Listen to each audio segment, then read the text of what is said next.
A small family business. One last job, thought Jack Rubino. One last job, then I'll finally retire. Jack already knew that it was time to retire, to give up working and go and collect his pension like other people of his age. He'd been doing this job for a long time now, as many years as he could remember, and he had to admit to himself that he was getting too old. This was a young man's job. He wasn't as quick as he had been in the past. Now he moved more slowly. He had a pain in his knee, which he thought was probably arthritis. Now Jack found it difficult to understand all the latest technological advances. And then there was all the pressure, the stress, and the risks that a job like his had. Now there was much more pressure, stress, and risk than when he had started. Such a long time ago, Jack thought to himself. More than 30 years now. I started doing this job before my son was born. The job was so much easier in those days, thought Jack. It was always much more simple, quick, and easy to get a job done then. No, he thought again, now it was definitely time to quit. But before I quit, I'll do one last job. With the money he had earned, he had bought himself a big house up in the countryside, a long way from the city where he worked, up in New England.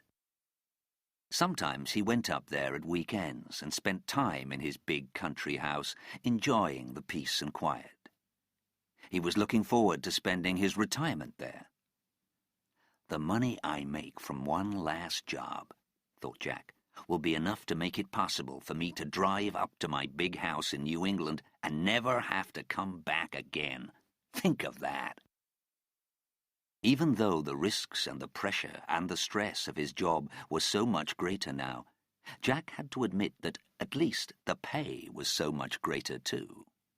Now he earned nearly 10 times what he earned when he started. His pay had risen 10 times over. This, of course, had made him a rich man, a successful businessman. That was how he thought of himself. In his house in the country, Jack planned to spend more time with his son, Jack Jr. I hardly know my son, thought Jack to himself. I've spent so much time with my job and my work that I've neglected my son. That's a terrible thing, and I must change it. Now that I'm going to retire, I can spend more time with my son. That's important. Jack knew that his son had recently got married. Jack was hoping to have grandchildren soon. It'll be nice to have the grandchildren up at my big house, he thought. I'll be able to spend lots of time with them when I retire, after this last one job. He heard from his son once a month or so. It was usually just a quick telephone call. Jack didn't even really know what his son did. He knew that he hadn't finished university. That didn't matter so much to Jack. He himself had never been very good at school. Jack was proud of the fact that everything he knew he had taught himself. There was no university that could teach you to do his kind of work anyway. Jack Jr. always seemed to have lots of money, though. That was important. He also seemed to be travelling a lot. When he phoned his father, he was always in some faraway place. Sometimes he was in California, in Los Angeles or San Francisco. Sometimes he was in Texas or Chicago. Once he was in Mexico. And another time he even called from London. Jack was happy that his son was seeing the world, even if he couldn't spend much time with his father. One last job. Today was the day. For the last time, Jack went to the cupboard where he kept the equipment he needed for his job. He opened the cupboard and took out everything that was in it. 2 rifles, each with a silencer. 1 very small pistol which he could put in his pocket, and 1 larger one that he put in a holster under his jacket. The larger pistol also had a silencer which he took with him.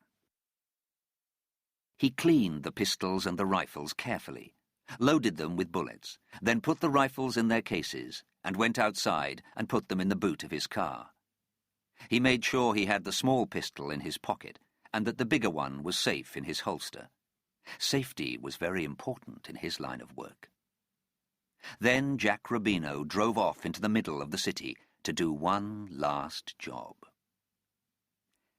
Jack parked his car at the usual place. He always stopped at a telephone box on the corner of Madison Avenue and West 42nd Street, near the Grand Central Station, just next to a bar that he liked. He knew that his employer was going to call him on that phone in exactly 5 minutes. He checked his watch. He sat in the car for 3 minutes. Then he got out of the car and stood next to the phone. 2 minutes later, the telephone rang. He picked it up immediately. There was the usual voice on the end of the line. It was his employer's voice. It was the voice that always called when there was a job to be done. He had heard this voice now for more than 30 years, always telling him what to do, where to go, who to look for. He had never met the man who owned this voice. Jack didn't care. It didn't matter. It wasn't important who owned the voice. The voice told him what to do, he did it. The money arrived later. It was a good business arrangement. The voice spoke. Single white male, age 32, short black hair. He'll be driving a black Mercedes sports car. He'll be alone. He will drive past Central Park South in precisely 1 hour, then go into the car park of the Seedale building, approximately 10 minutes later. The phone went dead. Jack had as much information as he needed. He now had 1 hour to choose the best position to do the job. It wasn't too difficult. The Seedale building was only a few minutes' drive from where he was now. He knew it well already. He had worked there before. It was a big building full of lawyers' offices and some very expensive apartments. It was the kind of place a lot of people in Jack's line of work lived or worked. To go into the car park of the Seedale building, it was necessary to stop at a barrier first. There was a barrier across the entrance. To open the barrier, you had to stop your car, roll down the window, and put a ticket in a machine. When you put your ticket in the machine, the barrier went up, and you could drive into the car park. It was a good spot. The barrier was automatic. Nobody worked there. The car park was underground, so it was quite dark, and there were very few people around. Jack could easily wait until the right car came, wait for the driver to roll down his window, and then, well, 1 shot would be enough. It would be quick, clean, and without problems. Nobody would see him. He could easily put the gun back in his pocket and disappear. Nobody expected a respectable 65-year-old man to be a killer. He chose the gun he needed. The large pistol would do the job. Perfect. He put it in its holster under his jacket and put the silencer in his pocket. He had an hour. He went to the bar he liked near Grand Central Station, where he sat down to read the newspaper and have a coffee. He couldn't spend too much time there, he knew. He didn't want anybody to remember seeing him there. Still, it was a busy place, and because it was next to the station, there were lots of people coming and going all the time. He checked his watch. He still had lots of time. He got up and took the bus to its stop just outside the Seedale building. He was still early. He walked around the block, stopping every now and then to look in a shop window. He checked his watch again. About 30 minutes to go. He wasn't nervous. He didn't get nervous anymore. He was used to it. He just felt tired now. Still, this was the last one, he told himself again. This one was the last job. He was thinking more about his nice big house in the country and the days he wanted to spend with his family. It was definitely time to retire. The job had become more violent over the last few years. Before, he thought of himself as a businessman who did jobs for a client. It was always quick and efficient. Today, he found things more difficult. It wasn't only because he was older and not as quick as he was when he was young. He had had enough of violence. Some of the people around today seemed to enjoy what they did far too much. It wasn't really an enjoyable job, thought Jack, but it was usually a necessary one. For Jack, it was just a job similar to any other. No job is really morally innocent, he thought. People who work in banks take money from poor people. He knew a lot of lawyers who defended people they knew were guilty. Politicians were all corrupt, he thought. His job was no worse than any other. Jack never worried about the people who were his targets. That was how he thought of them: targets, objectives, goals even, but never people. Most of the people who were his targets were gangsters or corrupt politicians. Perhaps they had some family, but he wasn't really getting rid of any good people.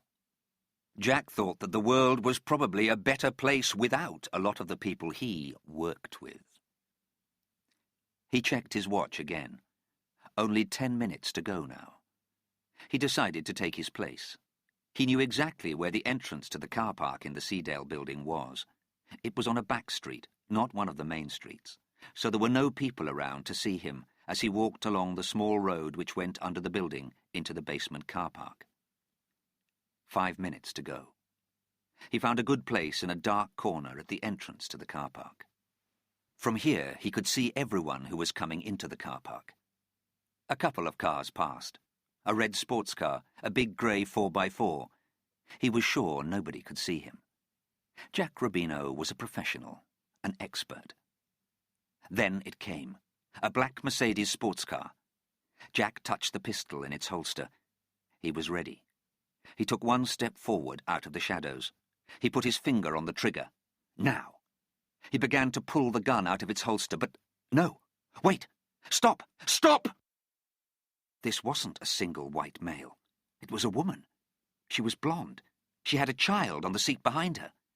Jack stopped immediately and took one step backward, back into the shadow of the corner. He hoped the woman hadn't seen him. Be careful. Be very, very careful. Jack had never once made a mistake in his job in over 30 years. You couldn't make mistakes in a job like Jack Rubino's.